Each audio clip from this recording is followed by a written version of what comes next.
বান্দারে এশারের সময় তো হয়ে গেল, তুই একটু পরে খাবার খেয়ে ঘুমিয়ে যাবি। আয় না রে বান্দা, সারাটা রাত্রের জন্য এশারের সময় আমি আল্লাহর সাথে একটু কালেক্টেড তৈরি করিস না রে বান্দা। তুই কি নিয়ে কবরে যাবি, তুই কি নিয়ে হাসরের মাঠে উঠবি? ও বান্দা একটু আয় না, আমার সাথে আয়, একটু সম্পর্কটা তৈরি করে দে। যখন এশা শেষ হয়ে যায় ঘুমিয়ে, বান্দাকে আল্লাহ আবার ফজরের সময় ডাক দিয়ে বলে, বান্দারে সারাটা রাত তো পার করে দিলি ঘুমিয়ে, আয় না একটু আয়, রবের সাথে সম্পর্কটা তৈরি কর। আল্লাহু আকবার কি বলবেন না?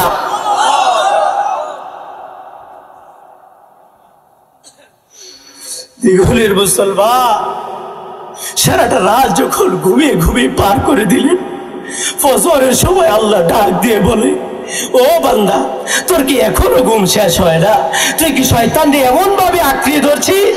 তুই কি শয়তানকে এমন আপন করেছিস? আমি আল্লাহ কি তোর জন্য পর হয়ে গেলাম? আমার নবীর সুন্নত কি তোর জন্য পর হয়ে গেল? আমার নবীর দ্বীন ইসলাম, আমার নবীর এত কষ্টের নামাজ কি তোর কাছে পর হয়ে গেল?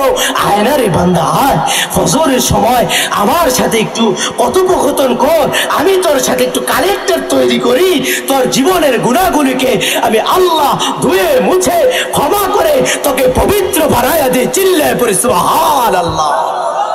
আল্লাহ রাব্বুল আলামিন বলেন, قد أفلح المؤمنون الذين هم في صلاتهم خاشعون।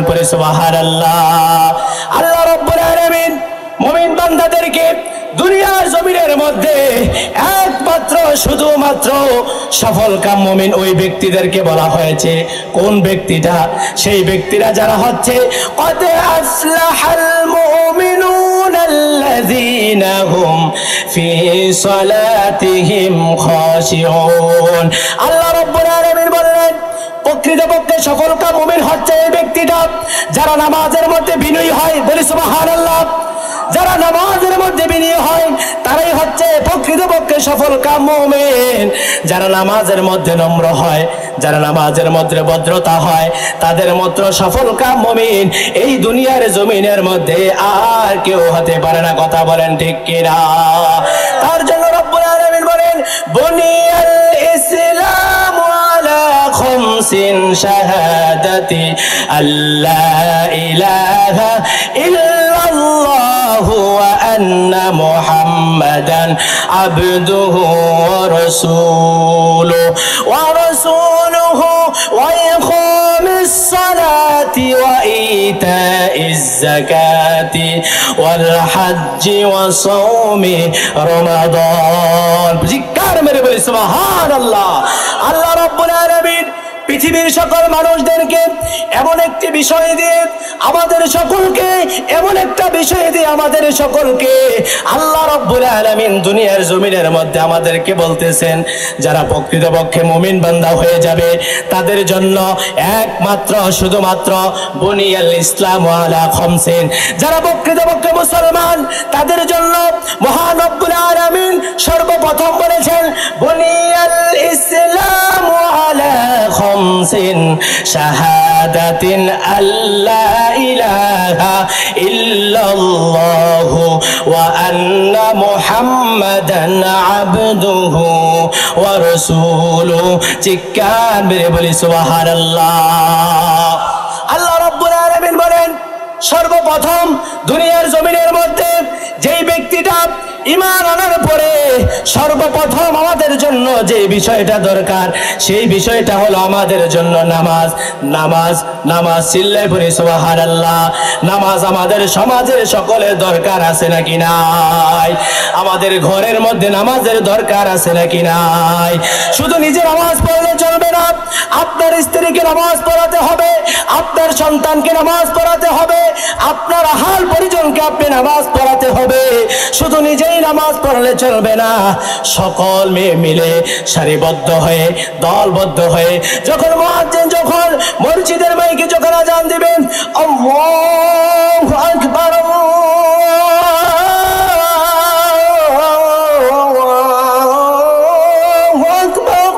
আল্লাহু আকবার, মুয়াজ্জিন যখন 5 ওয়াক্ত নামাজে যখন মসজিদের মাইকে আজান দিবে, দুনিয়ার সকল কাজ বন্ধ করে দিয়ে একমাত্র শুধুমাত্র নামাজের দিকে ধাবিত হতে হবে। কথা বলেন ঠিক কিনা?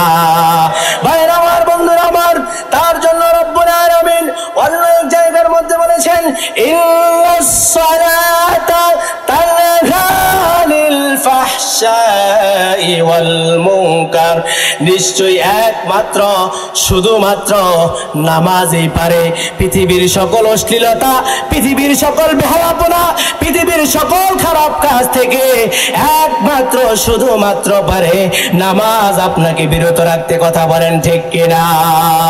তার জন্য রব্বুল আলামিন সূরা আনকাবুতের 45 নম্বর আয়াতের মধ্যে কত সুন্দরভাবে আয়াত নাযিল করে দিয়ে মুমিন বান্দাদেরকে জানিয়ে দিচ্ছেন, আমার আল্লাহ রাব্বুল আলামিন বলেন, ইন্নাস সালাতা তানহা আনিল ফাহশাই ওয়াল মুনকার। পড়ি সুবহানাল্লাহ।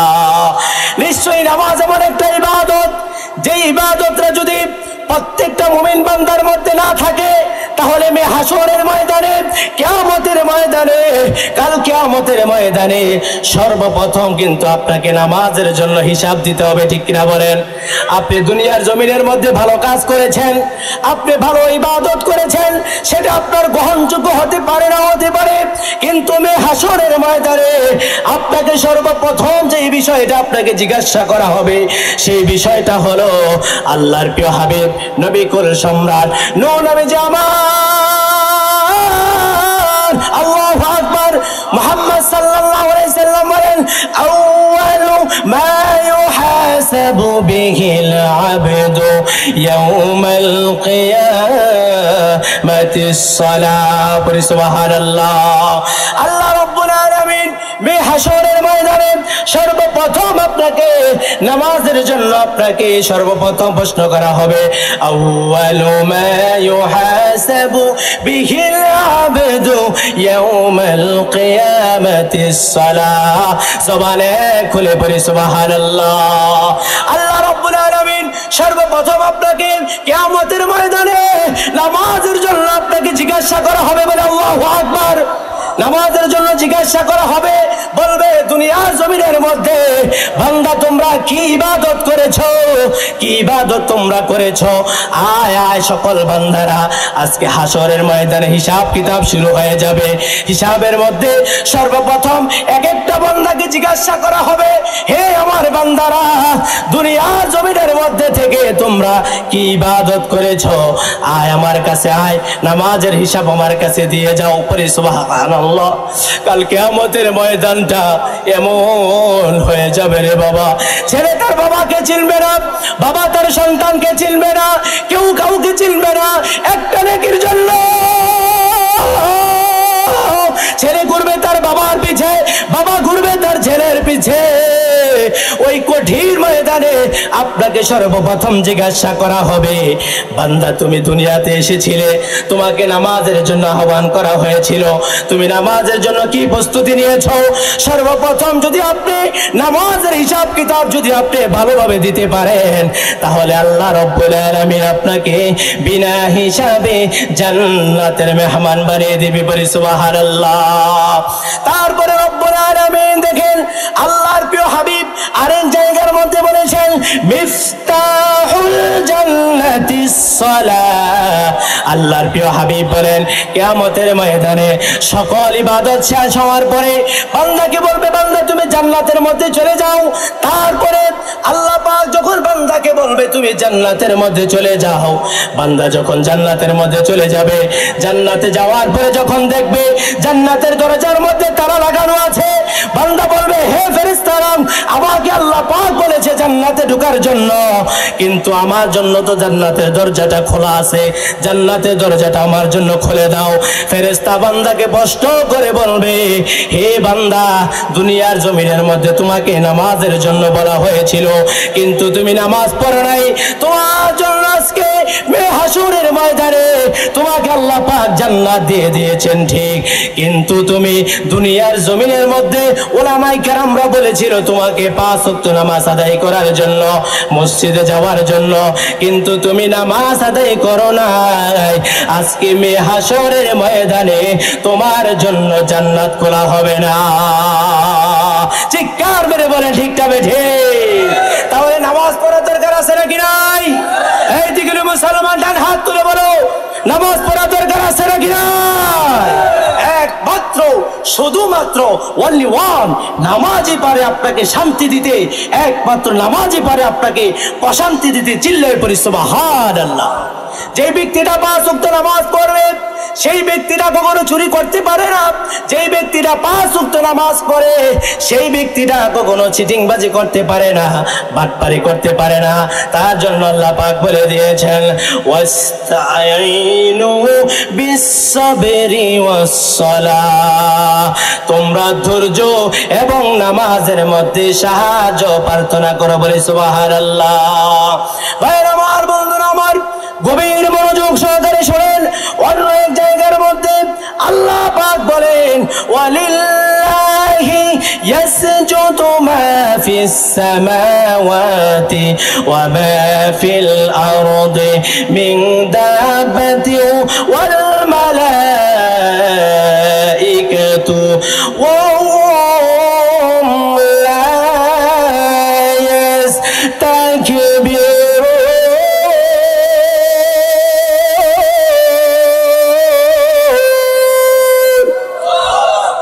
আওয়াজে মানে না, উচ্চ আওয়াজে বলে আল্লাহু আকবার। আল্লাহ রাব্বুল আলামিন বলেন এই দুনিয়ার জমিনের মধ্যে আকাশ বলো, জমিন বলো, পাহাড় বলো, পর্বত বলো, নক্ষত্র বলো, যা কিছু আছে সকল কিছু ফেরেশতারা সহ সকল কিছু সিজদা দেয় একমাত্র শুধুমাত্র আমার আল্লাহ তাআলার দরবারে। কথা বলেন ঠিক কিনা? ওয়ালিল্লাহি ইয়াসজুদু মা ফিস সামাওয়াতি ওয়া মা ফিল আরদি মিন দাবাতিন ওয়াল মালাইকাতু ওয়া হুম লা ইয়াস্তাকবিরুন। এই দুনিয়ার জমিনের মধ্যে পাহাড় বড়, পর্বত বড়, নক্ষত্র বড়, দুনিয়ার জমিনের মধ্যে গাছপালা, তরুণলতা যা কিছু আছে সব কিছু একজনকে সিজদা দেয়। জোরে চিৎকার। আমরা মানুষ হইয়া আল্লাহকে সিজদা দেই না। কথা বলেন ঠিক কিনা?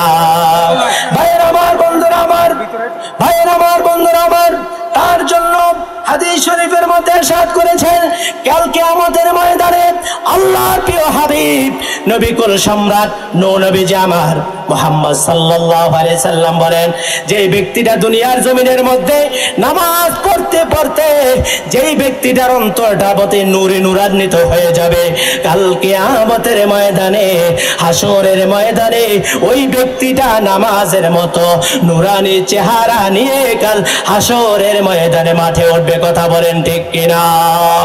আর যে ব্যক্তিরা দুনিয়ার জমিনের মধ্যে 5 ওয়াক্ত নামাজ ঠিকমতো আদায় করবে না, আল্লাহর ঘরের মধ্যে প্রবেশ করবে না, ওই ব্যক্তিটার জন্য হাসরের ময়দানে, হাসরের ময়দানে সেই নামাজ আল্লাহর কাঠগড়ার মধ্যে গিয়ে বিচার দাবি করবে, ইয়া রব্বি কারীম, ওগো আল্লাহ আপনার বান্দাকে বলেছিলেন 5 ওয়াক্ত নামাজ মসজিদে আদায় করার জন্য, আপনার বান্দা মসজিদে যায় নাই। মুয়াজ্জিন আযান দিয়েছে, আপনার বান্দা বিড়ি খেয়েছে।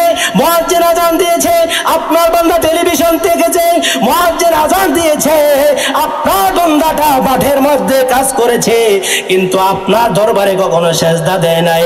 কাল কিয়ামতের ময়দানে নামাজ নামাজ নামাজ আপনার নামে আল্লাহর আদালতে বিচার দায়ের করবেন। কথা বলেন ঠিক কিনা? তার জন্য ভাইয়েরা আমার, বন্ধুরা আমার, হযরত আবু হুরায়রা রাদিয়াল্লাহু তাআলা আনহু থেকে বর্ণিত আল্লাহর প্রিয় হাবিব নবী কুল সম্রাট নূহ নবী আমার মুহাম্মদ সাল্লাল্লাহু আলাইহি সাল্লাম বলেন, তোমাদের যদি কোনো বান্দাদের ঘরের সামনে যদি একটি নদী থাকে, কি থাকে? আর জোরে কথা বলেন, কি থাকে? নদী থাকে। যারা দাঁড়িয়ে আছেন কষ্ট করে একটু বসে যান, কষ্ট করে একটু বসে যান, দাঁড়িয়ে থাকেন না, আদব নষ্ট হচ্ছে। আল্লাহর প্রিয় হাবিব বলেন, তোমাদের কারো ঘরের মধ্যে যদি ঘরের সামনে যদি বিশাল বড় ধরনের কোনো নদী থাকে, কোনো আল্লাহর বান্দা যদি সেই নদীর মধ্যে দৈনিক 5 বার গোসল করে, কয়বার? আর যদি কথা বলেন না, কয়বার? 5 বার। কোন বান্দাটা যদি সেই নদীর মধ্যে যদি 5 বার গোসল করে, আল্লাহর প্রিয় হাবিব বলতেছেন সেই বান্দাটার গায়ের মধ্যে কোনো ময়লা থাকবে কিনা? আরে জোরে কথা বলেন, থাকবে কিনা?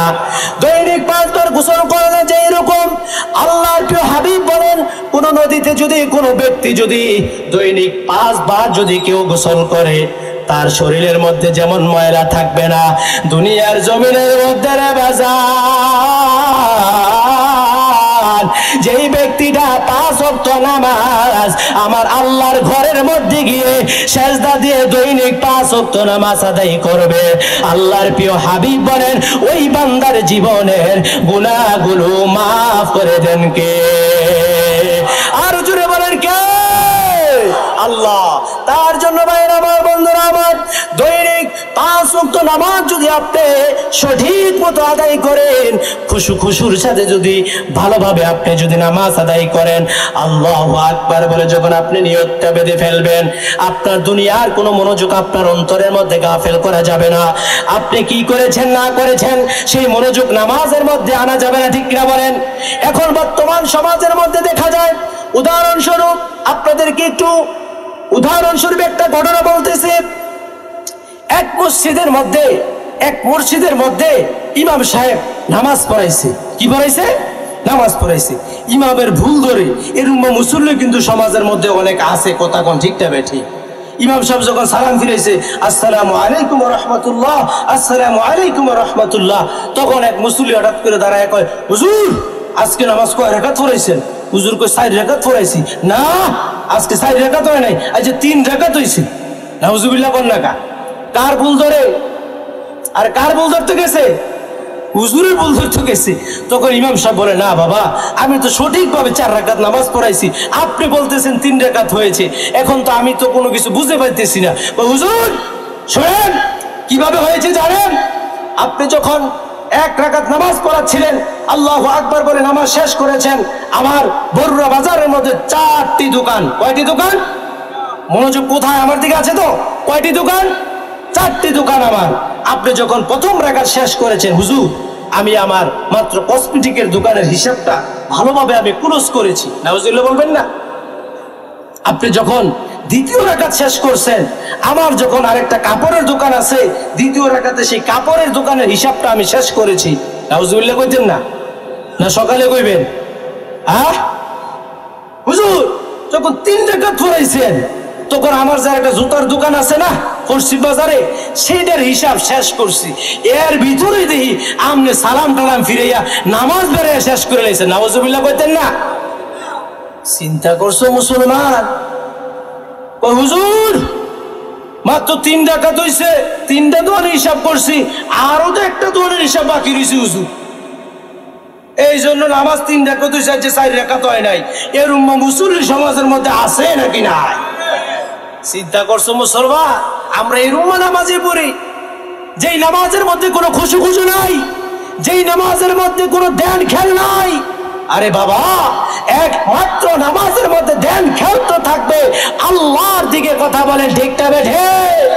একমাত্র নামাজ এমন একটা ইবাদত, যে ইবাদতটা বান্দা এবং তার মালিকের সাথে সরাসরি যে একটা কানেক্টেডের বিষয়, সেই বিষয়টা হচ্ছে কোন ইবাদতে আপনি আল্লাহর সাথে তো আপনি ভালোভাবে কানেক্টেড লাগাতে পারবেন না, একমাত্র শুধুমাত্র নামাজের মধ্যে পারবেন বান্দা আর আল্লাহর সাথে গভীর সম্পর্ক করতে। চিল্লায়ে পড়ি সুবহানাল্লাহ। আরে নামাজ তো হচ্ছে আমাদের শারীরিক ব্যায়াম। এটা আমরা তো উঠি, রুকু দেই, সেজদা দেই, শারীরিক নামাজ ও বিজ্ঞান আপনাকে কি বলতেছে? আপনি যখন আল্লাহু আকবার বলে রুকুতে যাচ্ছেন, আবার সেজদা যাচ্ছেন, সেজদাতে যখন উঠে যাচ্ছেন, বিজ্ঞান, বর্তমান বিজ্ঞান এবং এই বিজ্ঞান আপনাকে সুস করে বলতেছে যে যেই ব্যক্তিটা নামাজের মধ্যে 5 ওয়াক্ত নামাজে হাঁটতেছে, রুকু করতেছে, সেজদা করতেছে, তার জীবনের প্রত্যেকটা শরীরের অঙ্গ প্রত্যঙ্গ যে পালস গুলো আছে, এইগুলা প্রতিটা আপ ডাউনে যে একটা শারীরিক সুস্থতার নিয়ামত বান্দার একমাত্র নামাজেই দিতে পারে। এই রকম ইবাদত আর কোন ইবাদতে বান্দার শারীরিক উপকার হয় না। কথা বলেন ঠিক না বেঠিক? বান্দারে তো আল্লাহ ডাক দিয়ে কর, বান্দারে ফজর তো তুই ঘুমিয়ে শেষ করলি রে বান্দা, একটু আয় না আমার দরবারে আস না, একটু তো জোহরের সময় হয়ে গেল, বান্দা তুই আমার ঘরে আয়, আমি আল্লাহ তো তোর দিকে তাকিয়ে আছি, আমি তোকে নিয়ামত দেই, আমি তোকে শস্য শ্যামলা দেই, আমি তোকে ধন সম্পদ দিচ্ছি, বান্দারে তুই একটু আয় না, জোহরের তো সময় হয়ে গেল রে বান্দা, আমি মালিকের দরবারে একটু সেজদা দেওয়ার জন্য আয় না। যখন জোহর শেষ হয়ে আসরের সময় হয়ে যায়, আবার আল্লাহ বান্দাকে ডাক দিয়ে বলে, বান্দারে জোহর তো শেষ করে দিলি, এখন তো আসরের সময় হইল, ও বান্দা তুই একটু আয় না, আসরের সময় তো শেষ হয়ে গেল, আমি মালিকের কাছে একটু আইসা সেজদা দেচ্ছা, আবার কদমে লুটাইয়া পড়সটা, আমার সাথে একটা ভালো সম্পর্ক তৈরি করসটা। আসর যখন হেরায় দুলায় শেষ হয়ে গেল, মাগরিবের সময় যখন হয়ে গেল, আল্লাহ আবার ডাক দিয়ে বলে, বান্দারে তুই কি এখনো ঘুমাস? ওই বান্দা তুই এখনো খেলাধুলা করস? তুই এখনো বন্ধু বান্ধব আড্ডা দেস? মাগরিব তো হয়ে গেল বান্দা, তোর সাথে তো আমার এখনো কোনো মুলাকাত হয় না, আয় না, আমার মসজিদে খালি পড়ে আছে, মুয়াজ্জিন আজান দিচ্ছে, তুই আমার মসজিদে লুটাইয়া পড় না, তোর সাথে একটু কালেক্টেড তৈরি করি, তোর সাথে একটু আত্মার সম্পর্কটা তৈরি করি।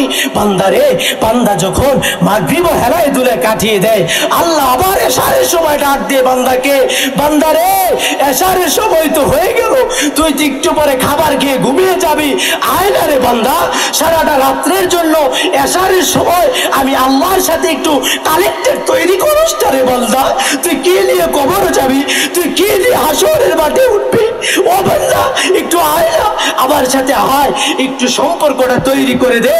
যখন এশা শেষ হয়ে যায় ঘুমিয়ে, বান্দাকে আল্লাহ আবার ফজরের সময় ডাক দিয়ে বলে, বান্দারে সারাটা রাত তো পার করে দিলি ঘুমিয়ে, আয় না, একটু আয়, রবের সাথে সম্পর্কটা তৈরি কর।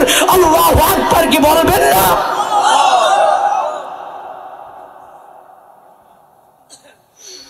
দিগুলের মুসলমান, সারাটা রাত যখন ঘুমিয়ে ঘুমিয়ে পার করে দিলেন, ফজরের সময় আল্লাহ ডাক দিয়ে বলে, ও বান্দা তোর কি এখনো ঘুম শেষ হয় না? তুই কি শয়তান দিয়ে এমন ভাবে আঁকড়িয়ে ধরছিস? তুই কি শয়তান দিয়ে এমন আপন করেছিস? আমি আল্লাহ কি তোর জন্য পর হয়ে গেলাম? আমার নবীর সুন্নত কি তোর জন্য পর হয়ে গেল? আমার নবীর দ্বীন ইসলাম, আমার নবীর এত কষ্টের নামাজ কি তোর কাছে পর হয়ে গেল?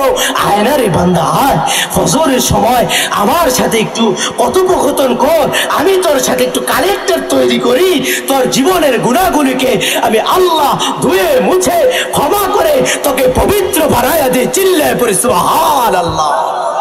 এই চিৎকার মেরে বলে সুবহানাল্লাহ, আরো চিৎকার মেরে বলে আল্লাহু আকবার। ভাই ভাইয়ের সাথে শত্রু থাকতে পারে, আপনার সাথে আমার দ্বন্দ্ব থাকতে পারে, কোন বিষয় নিয়ে আপনার সাথে আমার দ্বন্দ্ব থাকতে পারে। আল্লাহ কয়, বান্দারে আমি তো তোর সাথে কোনোদিন নাফরমানি করি নাই, তুই তো আমার নিয়ামত ভোগ করস, আমি তো জীবনে তোকে কোনোদিন বলি নাই আমার নিয়ামত খেতে পারবি না, যে ফজরে নামাজ তুই পড়স নাই, তুই আমার নিয়ামত খেতে পারবি না। আমি আল্লাহ তো জীবনে তোকে এই কথা কোনোদিন বলি নাই। এই কথাকে আল্লাহ কোনোদিন বলছে? এই বলেন, কোনোদিন বলছে? বলে নাই রে বাপ। তাহলে আল্লাহর হাবিবের এত কষ্টের নামাজ আমাদের জন্য রেখে দিয়েছি, কিন্তু সেই নামাজকে আমরা আজও পর্যন্ত আঁকড়িয়ে ধরতে পারলাম না। আমাদের মতো পুরা কপাল মনে হয় এই জগতের মধ্যে, এই দুনিয়ার মধ্যে আর কেউই। তার জন্য অন্য এক হাদিসের মধ্যে আল্লাহর প্রিয় হাবিব নবীজি আমার মুহাম্মদ সাল্লাল্লাহু আলাইহি সাল্লাম একদিন সাহাবীদেরকে নিয়ে বলতেছেন, এই সাহাবীরা, দুনিয়ার মধ্যে সর্বশ্রেষ্ঠ এবং সর্বনিকৃষ্ট চোরকে জানো? কথা বুঝতেছেন? ইয়া রাসূলুল্লাহ, আমরা তো জানি না সবচেয়ে নিকৃষ্ট চোরকে। তখন আল্লাহর হাবিব সাহাবীদেরকে বলতেছে সবচেয়ে বড় চোর হলো যেই ব্যক্তিটা, সেই ব্যক্তিটা হলো একমাত্র শুধুমাত্র নামাজে যে চুরি করে। চিল্লে পড়ি নাউজুবিল্লাহ। তখন সাহাবীরা প্রশ্ন করেন, ইয়া রাসূলুল্লাহ, নামাজেও আবার চুরি করে, এটা আবার কেমন চোর? তখন আল্লাহর প্রিয় হাবিব বলেন, ও সাহাবী, সেটা এমন চোর যে ব্যক্তিটা নাকি নামাজে আসে ঠিকই, কিন্তু ঠিক মতো রুকু করে না, ঠিক মতো সেজদা দেয় না, ঠিক মতো ইমামের আগে রুকুতে চলে যায়, ইমামের আগে সেজদায় চলে যায়। তার মতো চোর, এইরকম নামাজ চোর দুনিয়াতে আর কেউ। এরকম নামাজে আমাদের সমাজে আছে নাকি নাই? আরে জোরে বলেন, আছে নাকি নাই? কোন মতে সতে আইয়া পাঞ্জা আতাটা বইটা ওযু ঠিক মতো করে না, কোন মতে পানি টানি দিয়া যাইয়া সেজদা দিয়া পরে ইমাম আল্লাহু আকবার কওয়ার আগে ইমামের আগে রুকু যেয়ে বসে থাকে। এরকম নামাজে আছে নাকি নাই? কথা বলে, আছে নাকি নাই? তো এই নামাজ কি আপনার জন্য কোনো কাজে লাগবে? কোনো কাজে আসবে না। ভাইয়ের আমার, বন্ধুরা আমার, তার জন্য আল্লাহ রাব্বুল আলামিন কোরআনের অন্য এক জায়গার মধ্যে বেনামাজের শাস্তির জন্য আমার আল্লাহ পাক কোরআনের মধ্যে আরো একটা অন্য এক জায়গার মধ্যে বলেন, ইয়াউমা ইউকশাফু আন সাকিন ওয়া ইউদআউনা ইলাস সুজুদি ফালা ইয়াস্তাতিউন। পড়ি সুবহানাল্লাহ।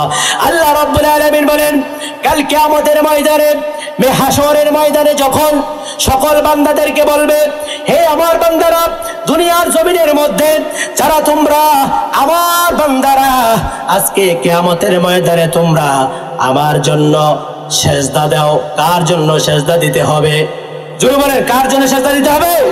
এই পৃথিবীর কোন ব্যক্তিকে আমরা সেজদা দিব না, একমাত্র সেজদা হবে একজন, তিনার নাম আল্লাহকে ছাড়া কাউকে সেজদা দেওয়া যাবে। কথা বুঝতে পেরেছেন? আল্লাহ রাব্বুল আলামিন কিয়ামতের ময়দানে বলবে, বান্দা, এই হাসরের ময়দানে যত বান্দারা আছো সকলে তোমরা আমি আল্লাহকে সেজদা দাও। একমাত্র শুধুমাত্র যারা দুনিয়ার জমিনের মধ্যে আল্লাহকে সেজদা দিয়েছে তারাই আল্লাহর কথার সাথে সাথে তারা দুনিয়ার জমিনের মধ্যে যারা 5 ওয়াক্ত নামাজ আদায় করেছে, যারা রোজা রেখেছে, যারা হজ করেছে, যারা যাকাত দিয়েছে, যারা নামাজ পড়তে তাদের জীবনটাকে এমন পরিষ্কার করেছে, ওই সকল বান্দারাই আল্লাহর হুকুমের সাথে সাথে জমিনের মধ্যে যারা সেজদা দিয়েছিল, কিয়ামতের ময়দানে তারা সর্বপ্রথম তারা আল্লাহর কুদরতি পায়ে সেজদা দিবে। বলি সুবহানাল্লাহ।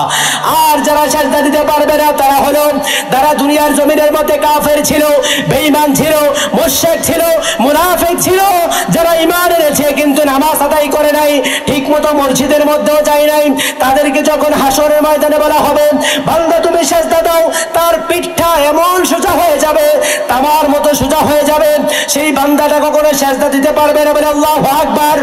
বান্দাকে যখন সেজদা দেওয়ার জন্য বলা হবে, বান্দা তখন সেজদা দিতে পারবে না। বান্দা বলবে, আল্লাহ আমি তো পারি না। আল্লাহ বলে, বান্দা যদি দুনিয়ার জমিনের মধ্যে যদি না পারো, তাহলে আজকে কিয়ামতের ময়দানে তোমার জন্য রেখে দিয়েছি জাহান্নাম। দ্বিগুণের মুসলমান, আমরা জান্নাতে যেতে চাই না জাহান্নামে যেতে চাই?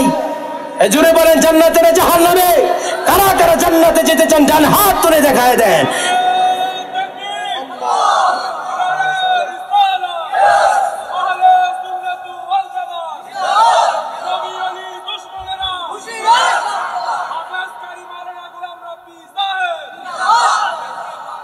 ভাইয়ের আমার, বন্ধুরা আমার, আপনি যদি একটু লক্ষ্য করে দেখেন, আমরা সাধারণ মুসলমানদের নামাজ আমাদের ঠিক মতো আদায় হয় না, ঠিক কিনা বলেন? যারা দুনিয়ার জমিনের মধ্যে ঠিক মতো সুন্দরভাবে নামাজ আদায় করতে পারবে, কিয়ামতের ময়দানে তারা জান্নাতবাসী হয়ে যাবে। আর যারা সঠিক মতো নামাজ আদায় করবে না, তাদের জন্য জাহান্নাম নির্ধারণ করে রেখে দিয়েছেন কে? ভাইয়ের আমার, বন্ধুরা আমার, তার জন্য আপনি দুনিয়ার জমিনের মধ্যে আপনি নামাজের জন্য কোনো মনোযোগী নাই।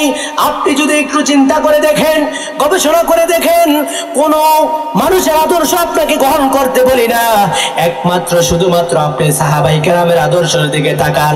সাহাবাই কেরামের নামাজের মনোযোগটা কেমন ছিল? সামনে আগাবো। আপনাদের কষ্ট হচ্ছে? জোরে বলেন, কষ্ট হচ্ছে? ছেড়ে দেই? হুজুর আসতেছে, হুজুর আসতেছে, অল্প কিছুক্ষণের মধ্যে হুজুর চলে আসবে, আমি ছেড়ে দেব। ভাইরা আমার, বন্ধুরা আমার, সাহাবাই কেরামের নামাজের দিকে একটু তাকান।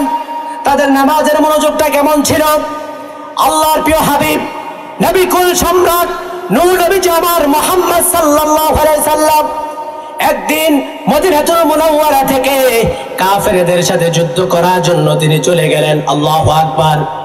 কাফেরদের সাথে যুদ্ধ করার সময় রাত্রি যখন গভীর হয়ে গেল, গভীর হওয়ার সাথে সাথে আল্লাহর প্রিয় হাবিব মদিনাতুল মুনাওয়ারার মধ্যে চলে আসলেন। মদিনাতুল মুনাওয়ারার মধ্যে চলে আসার পরে রাত্রিবেলা যখন গভীর হয়ে গেল, আল্লাহর হাবিব মদিনাতে প্রবেশ করতেছেন না, রাত্রি গহীন হয়ে গিয়েছে। মদিনার পাশে আরেকটা জায়গার মধ্যে সাহাবীদেরকে ডেকে বললেন, হে সাহাবীরা, এখানে মদিনার সামনে তোমরা একটি তাবু করো, ভালো একটি জায়গা করো, আমরা রাত্রটা এখানে জীবন যাপন করব, রাত্রটা থাকবো, সকালবেলা যখন ভোর হয়ে যাবে আমরা সকলে আবার মদিনাতে ফিরে যাব। বলি সুবহানাল্লাহ। সেই সাহাবীদের মধ্যে থেকে সর্বোত্তম সাহাবী হযরতে আব্বাস ও হযরতে আম্মার সাহাবী, তাদের দুইজনকে রাখা হলো। যেই তাবুকের মধ্যে আল্লাহর হাবিব নবী কুল সম্রাট নূর নবী জালাল মুহাম্মদ সাল্লাল্লাহু আলাইহি সাল্লাম যেই তাবুকের মধ্যে সাহাবায়ে কেরামদেরকে নিয়ে রাত্রি যাপন করবেন, সেই সাহাবীদেরকে, সকল সাহাবীদেরকে এবং তাবুকের মাধ্যমে পাহারা দেওয়ার জন্য দুইজন সাহাবীদেরকে নিযুক্ত করলেন। একজন হযরতে আব্বাস ও হযরতে আম্মার, দুইজন সাহাবীকে নিযুক্ত করে দিলেন, হে সাহাবীরা, তোমরা আজকে রাত্রির জন্য আমাদেরকে পাহারা দাও, যেন কোনো কাফের, কোনো মুশরিক, কোনো মুনাফিক আমাদেরকে যেন আক্রমণ করতে না পারে। সুবহান। আব্বাস ও আম্মার রাদিয়াল্লাহু তাআলা আনহু দুইজন সাহাবী যখন তাবুকের দরজার মধ্যে দাঁড়িয়ে গেলেন, রাত্রি গভীর হয়ে গেল, আল্লাহর প্রিয় হাবিব সকল সাহাবীদেরকে নিয়ে তাবুকের মধ্যে ঘুমিয়ে আছে। রাত্রি গভীর হয়ে গেল, তাহাজ্জুদের সময় হয়ে গেল। দিকুলির মুসলমান ভালো করে কান খাড়া করে শুনে রাখেন, পর্দার অন্তরের মা বোনেরা ভালো করে শুনে রাখেন, আজকে আমাদের সমাজের মধ্যে সবচেয়ে দুর্বল আমলের দিকে সবচেয়ে দুর্বল যে ব্যক্তিটি হলো, তারাই হলো আমাদের সমাজের মা বোনেরা। কথা কোন ঠিক কিনা? মসজিদের মাইকে যখন আজান দেয়, মা বোনেরা টিভির মধ্যে স্টার জলসা দেখে কথা বলেন, ঠিক না ঠিক? মসজিদের মাইকে যখন আজান দেয়, মা বোনেরা কখনো নামাজের জন্য প্রস্তুতি নেয় না। আমি আমাদের এলাকার কথা বলি, দিগুলির কথা বললে তো আবার ধরে ফেলবে, কথা কোন ঠিক না ঠিক? দিগুলির মধ্যে নাও থাকতে পারে, আপনাদের এলাকার মা বোনেরা অনেক ভালো, নাইলে পরে মা বোনেরা পুরো আন্দোলন নিয়ে করবো নাকি? হুজুতি সব আজ আমাদের দিকে এনে দেয়, কথা কোন ঠিক না বেটে? দিগুলির মা বোনের অনেক ভালো, অনেক ভালো, তারা 5 ওয়াক্ত নামাজি। আমি আপনাদের কথা বলি না, এই দিগুলি ছাড়া অন্য অন্য এলাকার মধ্যে দেখবেন বেরিয়ে যখন মসজিদের আজান দেয় তখন দেখবেন টিভি একটা লয়ে বয়ে থাকে, এর কোনো নামাজে কি নাই, নামাজ মারবি, নামাজ দিয়ে কি করবি? এর লিগে আছে না, গর্বের থেকে এমন একটা বার হয়, 6 বছর 7 বছর না যাইতে কয় তোরে খাইছি, কয় না ঠিক না বেঠে? কি কয়? বাপেরে কয় তোরে খাইছি, মারে কয় তোরে খাইছি, আচ্ছা টিয়া না দিবি, আচ্ছা মোবাইল কিনে না দিবি, তুইও শেষ, বাপও শেষ, মাও শেষ। তার কারণ কি জানেন? ওই গর্বের রেখা তো মোবাইল টিপছে। কি টিপছে? মা কি টিপছে? গর্বের রেখা, ফেট সন্তান, গর্ভবতী। আরে তুমি কোরআন পড়ো, তুমি হাদিস পড়ো, তুমি জিকির করো, তুমি কে মোবাইল দেখো? তোমার গর্বের সন্তানও তো মোবাইল টিফুন নিয়ে বার হইব, কথা কোন ঠিকটা বেঠি? তাহলে মা বোনেরা যারা আছেন একটু সতর্ক, ভালোভাবে মনোযোগ দেন, গভীর মনোযোগ। ভাইরা আমার, বন্ধুরা আমার, রাত্রি যখন গভীর হয়ে গেল, সকল সাহাবীদেরকে নিয়ে আল্লাহর প্রিয় হাবিব তাবুকের মধ্যে সকল সাহাবীদেরকে নিয়ে তিনি বসে আছেন। রাত্রি যখন গভীর হয়ে গেল, সকল সাহাবীরা ঘুমিয়ে পড়ল। কয়েকজন সাহাবীকে পাহারাদারের মধ্যে নিযুক্ত করেছে। কয়েকজন সাহাবী? হযরতে আব্বাস ও হযরতে আম্মার সাহাবী দুইজনকে নিযুক্ত করা হলো।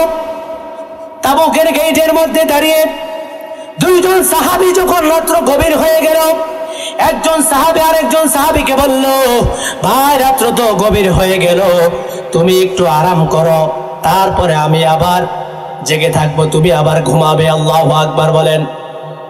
এইরকম করে যখন একজন সাহাবী যখন ঘুমিয়ে পড়ল, আরেকজন সাহাবী যখন দাঁড়িয়ে দাঁড়িয়ে গভীর রজনীতে আল্লাহর সাথে প্রেম কালেকশনের মধ্যে নিয়োজিত হয়ে গেল। বাবার আমার, বন্ধুরা আমার, গভীর মনোযোগ দেন। সাহাবাই কেরামের নামাজের মনোযোগের দৃশ্যটা দেখেন কেমন ছিল। আপনি আর আমি তো আল্লাহর বান্দা, আমরা তো উম্মতে মুহাম্মাদির উম্মত, কথা বলেন ঠিক না বেঠে? সাহাবীদের আদর্শটা কেমন দেখেন নামাজের মধ্যে ছিল। একটা সাহাবী ঘুমিয়ে পড়লো, আরেকজন সাহাবী জেগে জেগে রাত্র যখন গভীর হয়ে গেল, সেই সাহাবীটা দাঁড়িয়ে মুসল্লার মধ্যে দাঁড়িয়ে আল্লাহর সাথে প্রেম কালেকশনের জন্য তিনি সালাতের জন্য দাঁড়িয়ে গেলেন। আলহামদুলিল্লাহি রাব্বিল আলামিন, সুবহানাল্লাহ। সেই সাহাবী যখন গভীর রজনীতে আল্লাহকে খুশি করার জন্য যখন নামাজের মধ্যে দাঁড়িয়ে গেলেন, আরেকজন সাহাবী ঘুমিয়ে আছে। ওইদিকে কাফের, বেঈমান, মুনাফিক, মুশরিক, এক কাফেরের যুদ্ধের মধ্যে কাফেরের স্ত্রীকে হত্যা করা হয়েছিল, দুনিয়া থেকে কতল করা হয়েছিল। সেই কাফের একদিন যুদ্ধ থেকে শিক্ষা গ্রহণ করে সে বলতেছে, আজকে রাত্রে একজন সাহাবীকেও যদি আমি মৃত্যুবরণ না করাতে পারি, আমি কাফের কখনো আমার কলিজাকে ঠান্ডা হবে না। পড়ি নাউযুবিল্লাহ। সাহাবী যখন দাঁড়িয়ে নামাজের মধ্যে দাঁড়িয়ে গেলেন, আল্লাহর সাথে প্রেম কালেকশন শুরু করে দিলেন।